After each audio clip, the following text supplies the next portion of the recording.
Pa Dudu Mbai. And Pa Dudu Mbai will introduce himself. As you know, we're here to bring about awareness on real estate and anything that's related to real estate development. Pa Dudu, we think, is an expert in this, and that is why we're having him today on the show. Mr. Mbai, welcome on board. Welcome. Yeah, thank you so much, Taf. Thank you, Mariama, for having me. I started work after graduating from Furabe College in 1981, and I was with the Ministry of Economic Planning in the urban planning kind of unit. I was one of those who worked with the World Bank to come up with the first World Bank urban project, which entailed Canifing East, road widening in Serekunda, Bakau Market, capacity building in the pertinent government ministries, managing Gambia's urban space. Thereafter, I think we went on to come up with a successor project, which is GAMWorks, which I worked very closely with the World Bank to set up GAMWorks. GAMWorks was put in motion, and we continued on other initiatives.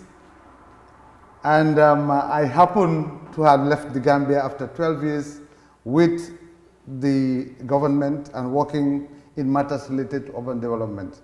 Well, my first challenge was in Rwanda in 1995. When I went to Rwanda, it was just following the war, and everything in terms of public infrastructure was nearly damaged when it came to the urban spaces. There were a few kilometers of roads. No electricity in Rwanda. We got it from 12 midnight to 2 a.m. You can never tell when it's back. Water was a challenge. Everything was a challenge. So we embarked with other development partners to see Rwanda going. I just want to be brief on that. Maybe we will delve into other issues. But from Rwanda, I mean, I was lucky enough to be involved in many other countries around the world. I will just name them and not go into details into what in particular I've been doing. I think Rwanda, I went into Djibouti to finish a site and services scheme, then handed over the assets to the government or the municipality of Djibouti. That saw me back in the Gambia for a break. I did work in DRC in the time of Papa Kabila.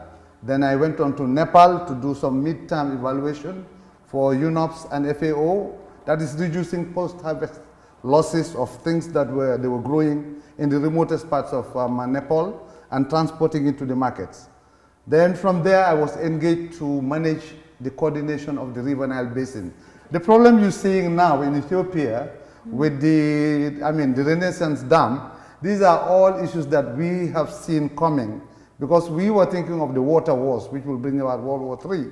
And now the problem between Egypt, Ethiopia, and Sudan is something that I've worked on by bringing the 9 riparian states together. They are experts in terms of water engineers and, you know, mechanical engineers. I think I did that, then went to Abidjan, joined UNOPS. I was there 2000, then Abidjan exploded. We had to move the office to Dakar, 2003, 2006. But then I was the regional director for United Nations Office for Project Services, commonly known as UNOPS. From there, the tsunami took place in 2004. I was asked by my boss to jump into the picture in Indonesia, take over the operations, because we were virtually failing, you know, to live up to the challenges that were kind of given over to us by UNICEF. That was a project to build 347 6-classroom schools and 228 health centers within 2 years. We were able to do it by having a good team. I left for the capital, Jakarta, opened an office, then headed back to my old UN office. That's Habitat. I went to Iraq.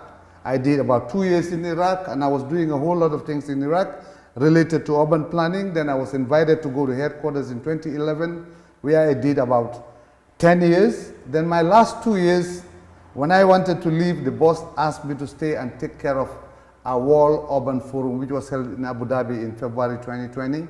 Then I decided to come home. And here I am, sleeping and waking up. So briefly, that is it. So 9 different countries, including the Gambia, it's 10. Actually, those are the countries where I was stationed. Yes. Yeah. At headquarters, I was responsible for, in West Senegal and Abidjan, as the regional director, I was responsible for West and Central Africa, 23 countries. Wow. Wow. Then being at headquarters, I was dealing with Anglophone Africa, Nigeria, Sierra Leone, Ghana, Gambia, name it. And even some Francophone countries. South Africa was part of my responsibility, Swaziland and the like. Excellent. Me, when I grow up, I want to be like Mr. Mbaye. Yeah, me too. I'm inspired. Amazing experience there, Mr. Mbaye, and we are so happy to have you here. And that would lead us to our first question. Since you are an expert in urban planning, I'm sure a lot of people will also want to know what urban planning is really. When is urban planning? It's a process. It could be technical, political, environmental, name it. But it all entails the designing and organizing of urban space. Quite different from drawing plans for the future arrangement of any given urban space. Okay. So in general, it's how you arrange what is called the urban space. That's a simplistic definition I could give you. Amazing. And but as a follow-up to that question, I mean, so this is only urban, nothing to do with rural or peri-urban. And then can you bring us, for example, an example of where would you call urban in the Gambia, as far as urban planning is concerned? Okay, I think we should not be misled by the word urban to think it only limits itself to the town and the cities. I think even a village, let's take the smallest unit, we call it the community, and that could be part of the urban space. So in Gambia, if you ask me what the urban area is, we have coined the word the Greater Banjul area through a German-sponsored physical planning project when I was here before I left, and that is from Banjul up to Brikama.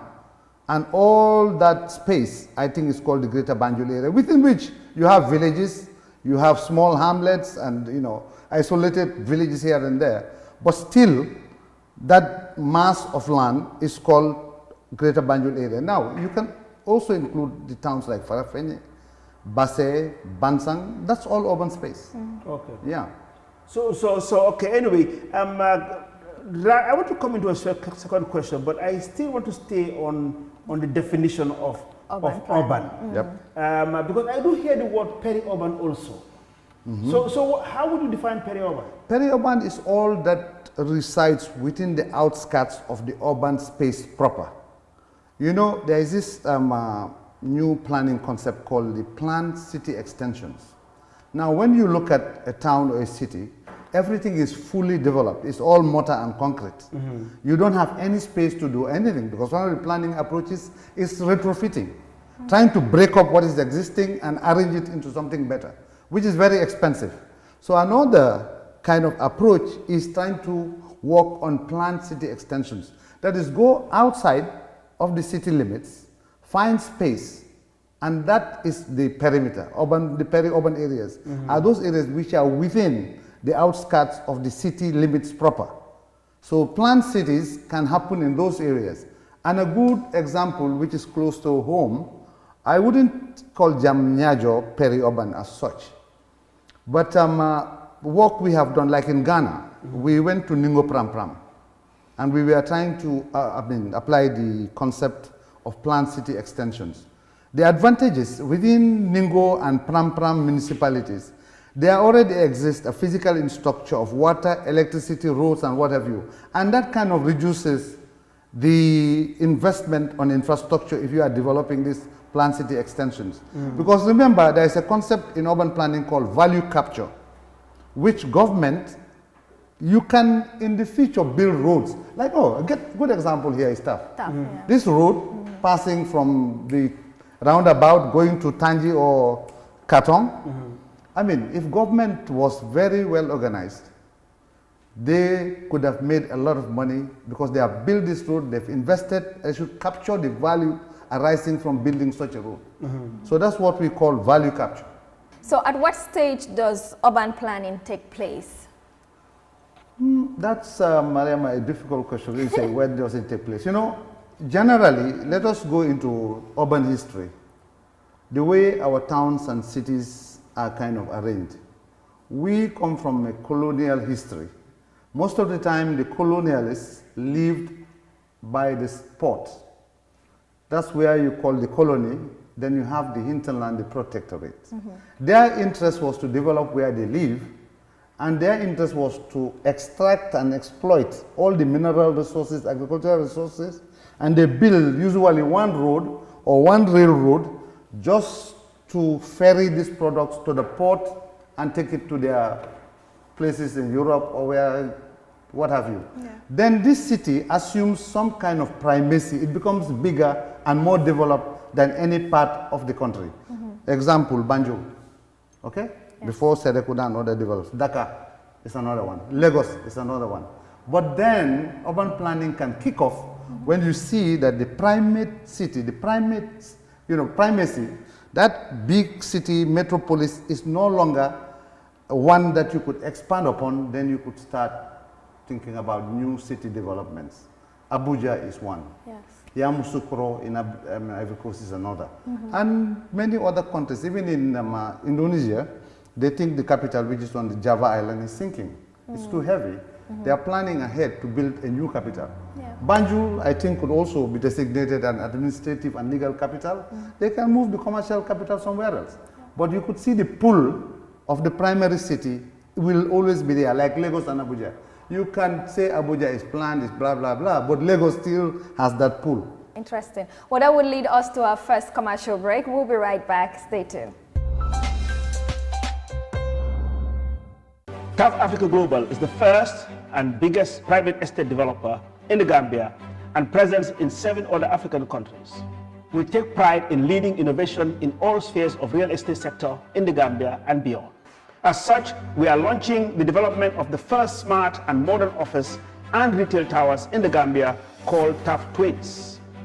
The Taft Twins is located in the heart of the Kanifing institutional area and 10 minutes drive away from Banjul. Taft Twins is designed to have 5 floors of office spaces ranging from 50 square meters to over 1,000 square meters with 2 elevators, central air conditioning, 24 hours electricity and water supply, with the ground floor reserved for banking, supermarket, restaurant and coffee shop. For your bookings and reservations, please call now on 376-2333 or 776-2333. Thank you. Welcome back to the Taf Hub. You are watching us on our social media platforms, and yes, it's an exciting show today as we are talking to our guest, who is Mr. Padu Dumbai, who's also really versatile when it comes to urban planning. Well, Mr. Njai, I guess we'll just go straight on to more of this discussion. Well, thank you very much. Thank you very much, viewers, and Mariama. I would now want to ask Mr. Mbai. Paduru, obviously today in the Gambia, you have seen that there's a proliferation of real estate as a sector. Even definition of real estate, I mean, I don't think it is being done right. So having been in this area, in urban planning, and giving your vast experience, not only that, but in the countries that you have worked, the practices there, how do you see the real estate development in the Gambia? Well, I never realized that beyond your setup, there were so many involved in real estate until I finally came home about, let me say, 2 years ago. I personally feel it is an area that government needs to give due attention, because there is that part of society which is dying for housing, which is at risk if they are exposed to players that are not regulated. Now, I think development, real estate development, is not something that should be taken lightly, in the sense that it is not everywhere you can go and develop an estate.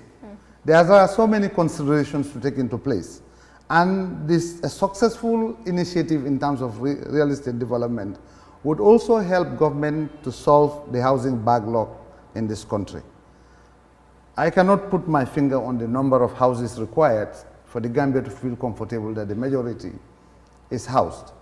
But as you also know, in the urban housing market, which is segmented, given that there are different approaches towards meeting the housing needs of the segmented kind of urban housing market, the low income, the middle income, the upper income, affordability becomes an issue as well. Where would you build so that people can be able to afford the housing that you are putting on offer to them? And mind you, taking into consideration these people have other things in mind, not only having a roof over their head. The bottom line is, where do they find their livelihoods? I think there are so many considerations that goes into it. Not that you can just build a house, you have a land way out there in the wild and just go and build. The person may need the housing, but at the end of the day, he is putting himself in trouble by going to an area which is not appropriately located for his own needs. Remember, you have to work to eat. You have to work to pay your rent. If at all a house that is offered you is way out there in the woods, I mean, your income should not only be looked at as taking care of your rent. It should take care of how you maintain you and your family, as well as commuting to your workplace. If the cost of commuting far supersedes a significant percentage of your income that goes towards maintaining yourself and your family, I think a lot ought to be done. At the end of the day, the real estate developer himself or herself is exposing himself, because the signed contracts for those leases or for those agreements may not be honored by the individuals. Because if this guy was earning X, hoping that 30% of X would meet his mortgage payments, and he ends up spending X times 4 or 5 to meet his own personal needs, eating, buying cash power, going to work, what do you have? Defaulting starts. You cannot pay for your mortgages monthly. So in essence, what I'm trying to say, I think, I mean, it's a free market. Anyone that has the means is free to go in. But I think people need to have an idea of what it entails. They need to have a knowledge of real estate. It ought to know have the expertise in developing real estate. You need not be a builder. You don't have to be an engineer. As I always say, a good manager is one that organizes very well. An organization, you can have a different background but be able to do things in the way you're supposed to do it. So in essence, what I'm trying to say, Taf, is I think the government should come in. Yeah. Government has an enabling role to play, and by so doing, to the extent possible, they may be subsidizing housing for a group of people in society that need housing. Because government can come up with equity contributions in terms of making land available. There are certain credits that can be given to the developers. But based on the fact that they are put through a motion of filtering them to see that these are reliable and credible real estate developers. Now I see in every building, every corner, you have real estate developers. Now, having served many years in the international arena, what was your experience like in urban planning development? Well, it's a mixed kind of experience, Mariama. Because I've seen different things in different places. And the approaches to urban planning are so many that not one size fits all. As I was just mentioning this new city development, if you go to India, I mean, they have been doing this for ages. Some of them are cities that are decaying because of the fact that people just went out there in the open and built estates and thought this is a new city. You could, have people live there. But again, I mean, urban planning does not only limit itself to the drawing of plans to arrange, to determine the future arrangement of cities. It also has to do with amenities within the society that you provide, like water, electricity, roads, housing, of course, included, and public spaces as well. I mean, these are things which I think when we plan our own layouts, I will not say they are not taken into consideration, but some of these things, instead, you have a plot of land, you have to bring in water, you have to bring in electricity, you have to, even public spaces sometimes, they are not developed for the neighborhood. And these are basic requirements, because if you look at the Human Settlement Index for planning, you go by threshold values of populations. A population of this size should have a minimum kind of servicing requirements. At least a health post, a police post, a football field, a primary school, and as the threshold of the population increases, you start to provide more amenities in terms of, have more, instead of a health post, a clinic. Yeah. Instead of a primary school, you will also have a secondary school. Playgrounds, hospitals, and it goes with threshold values of populations. So some areas it is applicable, some it is not. the Rwanda experience. Rwanda was, you know, just like Gambia about 25 years ago. But then the leadership decided we are going to turn things around. So whatever work we did, it opened up the eyes of government to know that we can do more.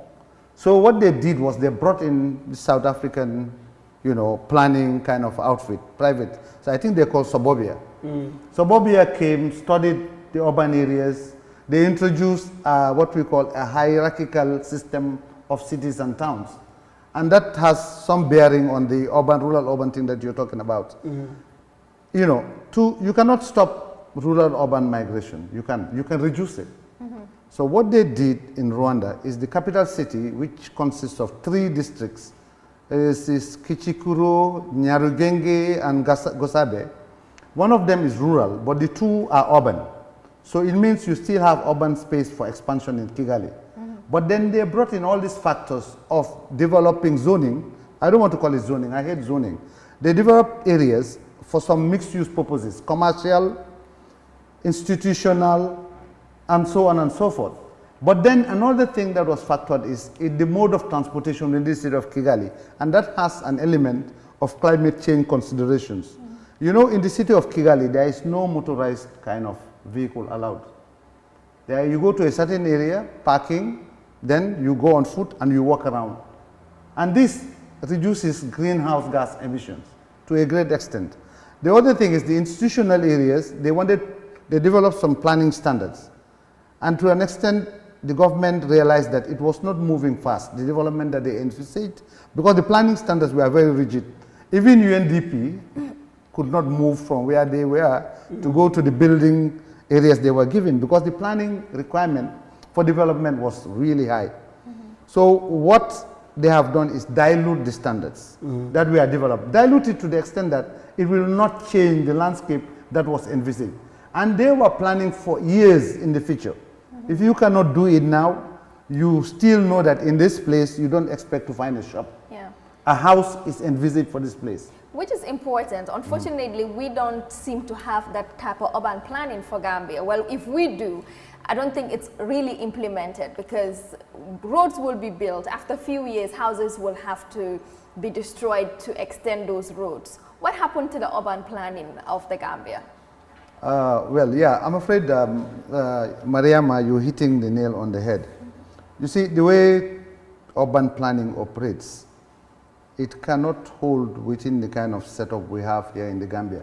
It is not a sort of situation where you go to the office and minute this file and send it to the other person down the ladder, writes 2 paragraphs, and it goes to the permanent secretary. No. You need projects. You need special units within governments that do this visioning, futuristic thinking. And they come up with bankable projects, which is developed to the extent that you can approach multinational or multilateral institutions to come and, invest. Like the Sierra Leone thing, this build, transfer, and operate thing. Some of these projects cannot be financed by government. But it is government that should come up with the ideas of how they want to see, let's call it the Gambia we want. The Gambia we want, government has a role to play in that. They don't have to do it if they don't have the manpower, but they can pay private firms to come and think and propose ideas. And even if it is not built, we know that this area is reserved for a road and for a drainage system for years to come. Again, the new, urban agenda. There is a shift in paradigm in the planning systems that hold now. Because not only do we require drawing plans to manage the urban space, we need laws. And those laws not only need to be on paper, they should be implemented, they should be enforced. And that's what we are saying. Go into the high streets of the greater Banjul area. There are all these used cars parked all over the place. People are building on the road. You see people even extending their housing to areas where they are not supposed to.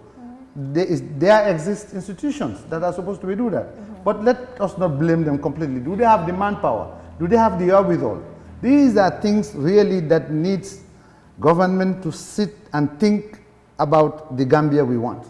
So from that point, really, since this platform is an advocacy platform, working on solutions. I mean, the government might not have all the answers. So from what we can gather, what you have said is that if government cannot come up with the resources to solve these problems, they should call out the private sector or any other multilateral, bilateral, to solve our urban problems. You are now hypothetically calling it the Gambia we want. Yes. Yep. But really you are biased on urban planning. Yep. Because recently we have seen the police, I think, they are going to work on some exercise on clearing the road.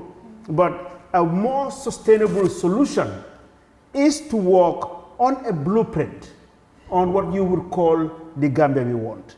So on that note, we thank you very much, Mariama. I think that has been an excellent episode with Mr. Mbai. We will definitely have him on in our next episode. So Mr. Mbai, thank you so much for something that was very educative. We've learned so much from your experience. Yes, till we come your way on our next episode. Thank you so much, Mr. Mbai. That was very educational and informative as well. I am Mariama Koli, and I was here with Mr. Mustafa Njai and Mr. Padu Dumbai. Till we come your way on our next episode, do follow us on our YouTube channel and don't forget to subscribe. Taf Africa Global is proud to launch the Moria Gardens, conveniently located in Bruford, 5 minutes off the Bruford Highway. Moria Gardens is set to comprise of 20 fenced and gated service plots with sizes ranging from 264 to 420 meters square. Unique features include water and electricity infrastructure, solar street lights, all-weather roads and scenic gardens. We offer a 10-year mortgage plan with a 25% equity down payment in partnership with GT Bank, Trust Bank and EcoBank. For more information, please contact 376-2333 or 776-2333 or visit our offices at Madiba Mall at Taft Bruford Gardens, opposite 5-Star Hotel.